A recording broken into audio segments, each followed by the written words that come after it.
Hi, everybody. I'm Brittany Lewis with Forbes Breaking News. Joining me now is Congresswoman Nicole Malliotakis. Congresswoman, thank you so much for joining me. Thank you for having me. The highest court in New York ruled the state must redraw its congressional districts.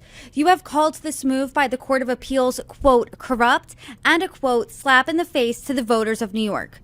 Do you see Democrats as having influenced the decision of the courts? Well, let's put it this way. Governor Hochul appoints the members of the court. In addition to that, the governor recently gave these members a raise. So it's hard to believe that these members of the court were acting independently when they have to rely on the governor to be reappointed.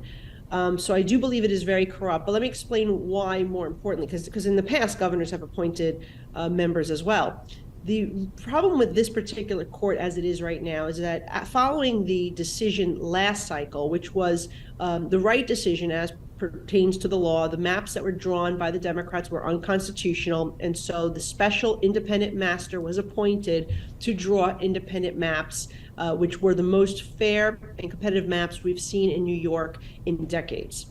What happened after that was when Republicans won these seats because they were fairly drawn, and we won based on merit and policy and debate, the governor then changed the makeup of the court. So what the governor did was the chief judge was pushed to resign. Then after that, we see one of the judges who voted against us, Rowan Wilson, elevated to be the chief judge. And then his seat was backfilled with another left-leaning judge. So it is certainly a concern that this shift and change in the court had influenced the decision because there was zero legal merit to this lawsuit that the governor brought. First of all, it's unconstitutional to redraw the maps mid-decade. So there shouldn't be any maps redrawn until 2030 when the new census takes place. Secondly, the suit saying that this special master somehow did not draw these maps fairly, yet there was the same special master who drew the state Senate maps, and somehow they didn't sue for those because why? Because the Democrats won control of the state Senate using those maps. So it was very politically motivated. There was no legal reason to change the maps, and we are concerned that the court has been corrupted. I do want to talk about a word you used and a word that has been used very frequently to describe the 2022 map. That word is competitive. But the State Court of Appeals reportedly said this was supposed to just be a temporary fix. What do you make of that characterization that they're saying this was just interim, this wasn't supposed to be permanent?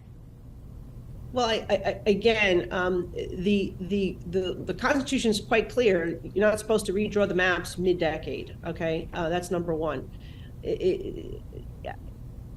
Also, the statute of limitations, by the way, had expired. So the lawsuit was brought.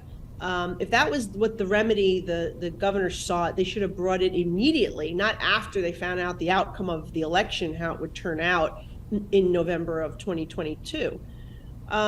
Look, the bottom line here is this is the Democrats' latest attempt to tilt the scale to give their candidates an advantage in next year's election. As I said, these were the most independent, fairly competitive maps we've seen in decades in New York. And just to show you that it even still favored the Democrats, even as because New York is a Democratic state. So in 20 out of 25 of the districts, Joe Biden had won by more than 4.5 points. So they're already Democrat-leaning districts. The reason why Republicans prevailed was because they've seen the destruction of the Democrats under one-party rule at the city level, at the state level, and at the federal level, and they wanted to see a balance restored, not just to New York, but to Washington. So we were able to win based on policy and debate a lot of these seats that were Democrat-leaning districts that Joe Biden had previously won. I do want to talk about now Politico's reporting that did mention you, and I want to get your reaction to it. They wrote this about this specific issue. Quote, Democrats this time could draw lines to edge out some Republican incumbents to try to guarantee some pickups. The all GOP delegation on Long Island is probably sleeping less soundly tonight, as is Staten Island's Nicole Malliotakis. Are you sleeping less soundly at night knowing this news now after this ruling? Look, this is not an attack on me personally. This is an attack on the constituents that I represent. This is an attack on the voters of New York State. I'll tell you why, for multiple reasons, right?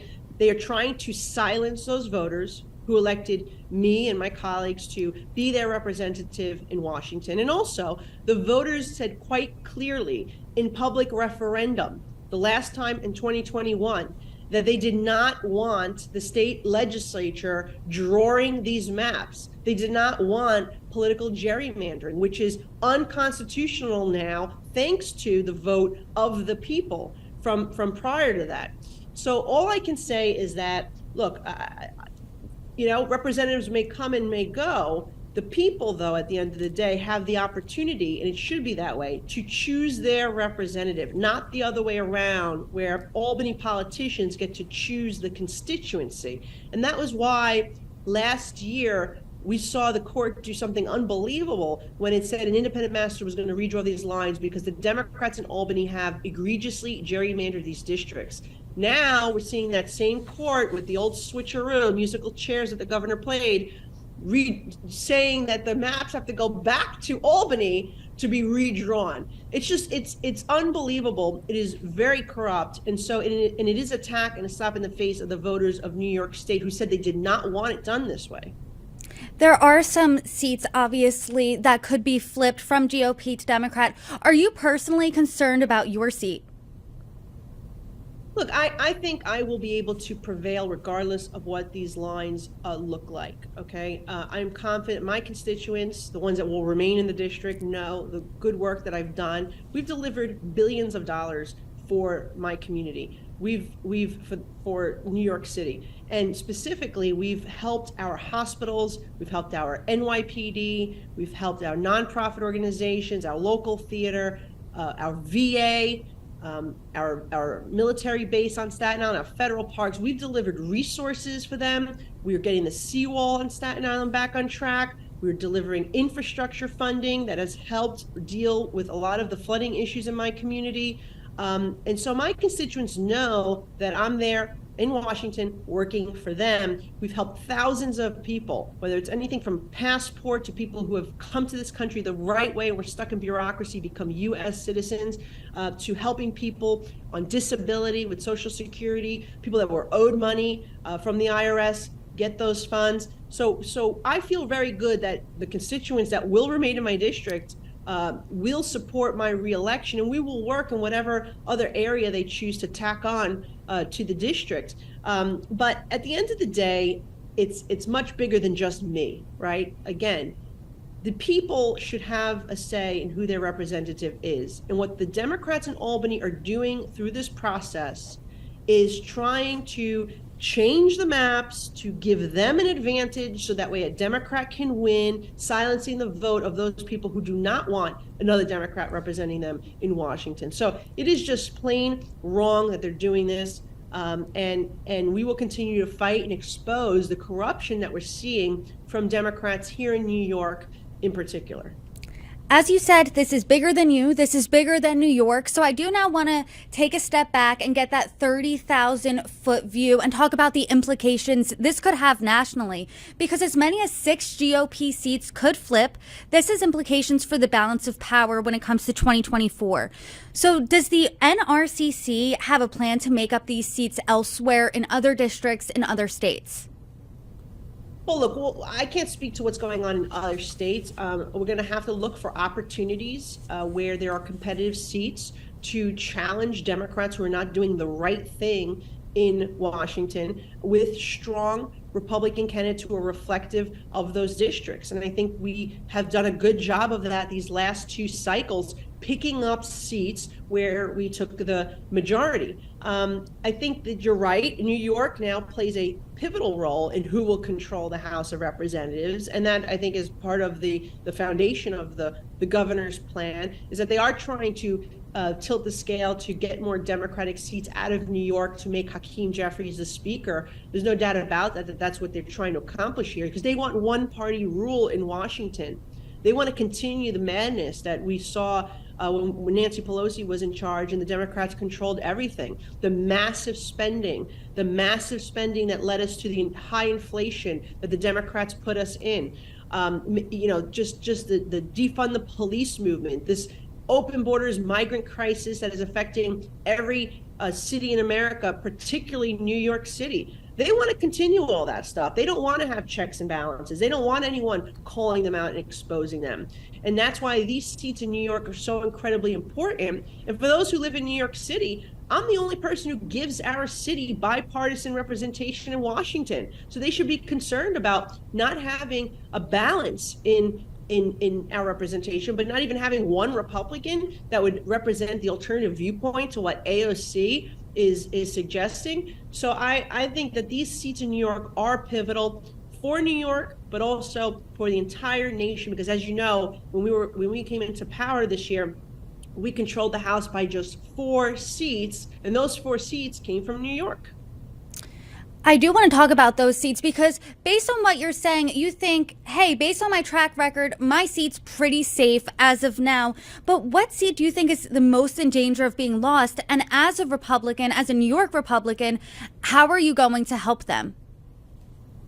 Well, look, there's no doubt we're going to have a challenge, and I'm going to have to, work as much as possible to speak to as many voters in the new district that will receive. And again, this process is just starting. New maps will come out February 28th. And then from there, we'll see. We may end up back in court if they try to egregiously gerrymander these districts like they did last year. It's hard to say which particular districts at this point would be the most vulnerable without seeing the new lines. But obviously, all the freshmen that we elected this year, they all had competitive districts. I mean, they flipped seats, right? So look at the seats that were flipped. I mean, people like, Mike Lawler, Anthony D'Esposito, also Brandon Williams. These are seats that were either open or they flipped. And Mark Molinaro, all of them did a great job. And they worked very hard to win in districts that were competitive, but also districts that voted for Joe Biden as well. So these were already Democrat-leaning seats. So the fact that Democrats want to make them even more heavily Democratic, because they couldn't even win in a district that Joe Biden won in, where Joe Biden has a 32% approval rating. I mean, that just shows you how bad the Democrats are in New York and how much faith people have lost in them, because they've destroyed New York. That's what they're doing. They are destroying New York, and that is why we took so many seats last year, where you didn't see Republicans do as well in other parts of the country.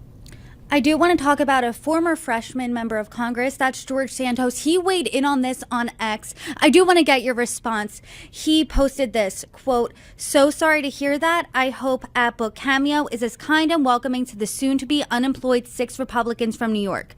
If y'all need tips, please let me know, and I can consult for a modest fee on how to be successful outside of Congress." What do you think of his advice here? Well, I don't think we're going to be taking any advice from someone who's about to go to jail. So this is somebody who has dozens of criminal charges against him.